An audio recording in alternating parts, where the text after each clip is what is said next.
இந்த 3 எலுமிச்சம்பழத்தையும் இந்த மாதிரி புதுசாக ஒரு செம்பு வாங்கிக்கோங்க. இந்த மாதிரி எழுதிட்டு அதை உள்ளே போட்டுருங்க. உள்ளே போட்டுட்டு அவங்களுடைய சம்மந்தப்பட்ட முடி ஏதாவது உள்ளே வச்சு இதில் வந்து பார்த்தீங்கன்னா ஏதாவது பெருமாள் கோயில் இல்லை முருகன் கோயில் அந்த குளத்துல போயிட்டு இதை அப்படியே இந்த குளத்துல அந்த செம்பை உள்ள விட்டு தண்ணியை மூந்துருங்க.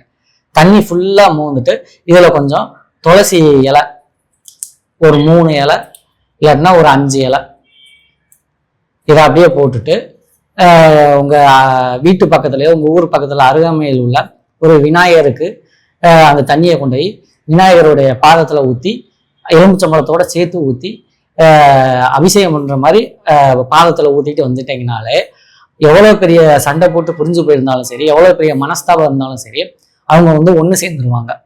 இதை வந்து எலுமிச்சம்பழத்தை வச்சு செய்யக்கூடிய ஒரு எளிமையான ஒரு தாந்திரிக வித்தை.